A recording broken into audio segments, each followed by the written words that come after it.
Rabbi Aaron Boxt here. I'm going to begin my next podcast here. We are talking today about an issue or a topic that sometimes is quite controversial, um, although certainly it's not intentional. And of course, I'm talking about the place of Israel in the world.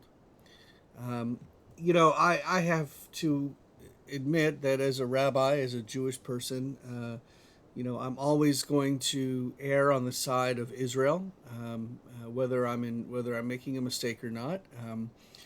As Dan Nichols said, my heart is in the East, and that's true with me. And I love Israel, and I take congregants to Israel, and I take trips to Israel with other people, with my conference, because Israel is the heart of the Jewish world. I mean, that's where that's the Holy Land. That's our origin, if you will. Of course, in today's society, with politics as they are, it can be a very touchy subject, to say the least. And there's a lot of stereotypes out there about Israel. If you the assumption here, by many people is if you are left politically, then you must be 100% pro-Palestinian and anti-Israel. Or if you are right politically, then you are pro-Israel and that you don't care about the Palestinians. And that's just not true. Um, I have colleagues and friends from all over the political spectrum here in the United States, right, left, center, you name it. And the majority of my Jewish friends, not all, but the majority of my Jewish friends, no matter where they land politically in this country, they support Israel. Um, and I'm not sure that can be said about all my non-Jewish friends, but I think it's true. But the point is that a person's love for Israel or a person's feelings about Israel may have nothing to do with their political view outside of Israel. And that's a statement that has to be understood in order to really have a legitimate conversation about Israel. So, really, as a left leaning political person in this country, I have always been in support of Israel 100%.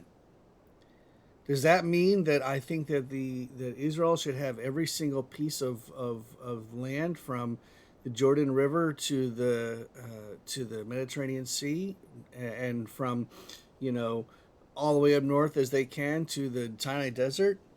No, I'm not saying that either. I believe that peace, while it may not be obtained in my lifetime, it is possible.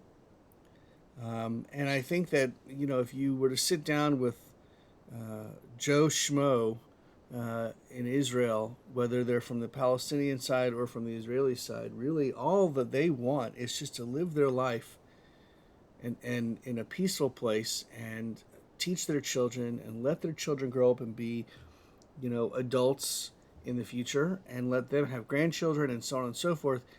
It's really just about living your life and being who you are. And unfortunately, the people in government on both sides, the Palestinian side and the Israeli side, don't always understand what it means to really have a true peace in that region.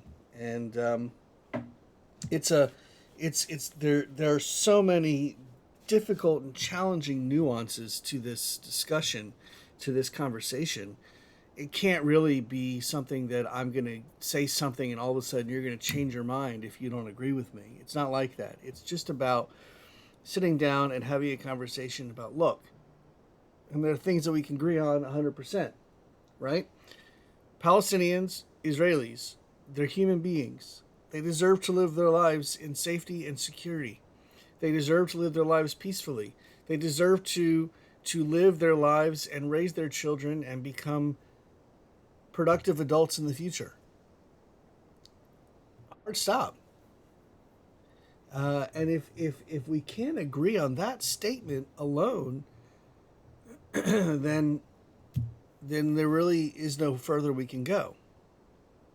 And by the way, if you sit there and try and figure out, who's to blame or who's more responsible for this, or, so and so did this, so and so did this in response, look, you're never gonna come to a decision. You're never gonna come to a peaceful agreement.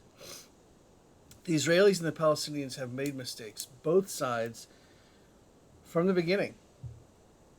And it doesn't matter, at this point at least, it doesn't matter who's made more mistakes and who's made less mistakes.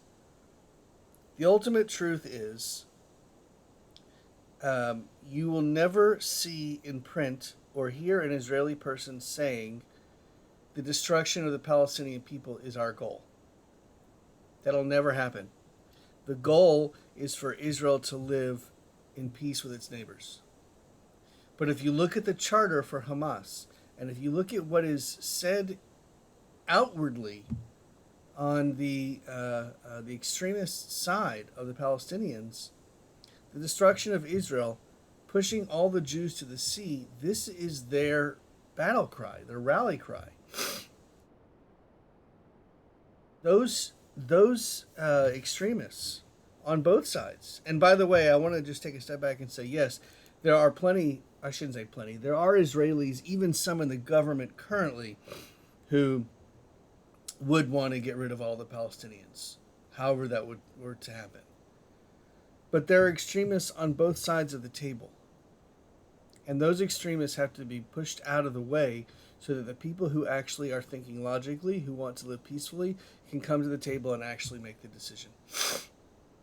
I think it's possible. I have to believe, I have to pray, I have to hope that it's possible. Because if not, then what's the point of even having the conversation? I travel to Israel. I've been there 13 times or so. And it is an amazing place when I go. There are amazing things that happen when I'm there. I love the culture. I love the people. All of the culture. All of the people. And I just really want there to be peace. I really want the Israelis and the Palestinians to be able to sit down and come to an agreement and live by it. Israel did it with Egypt. Israel did it with Jordan. It's possible. I just, the current people in government on both sides make it very difficult for it to happen. But I think one day it will happen. I hope it will. And I will still continue to bring people to Israel. I will still continue to go to Israel. Because there's so much to see, so much to experience, so much to do. And I really believe that going to Israel, being in Israel, experiencing Israel is vital to Jews and Christians and Muslims, but I'm speaking specifically here of Jews. And I'll just end this particular podcast with a quote.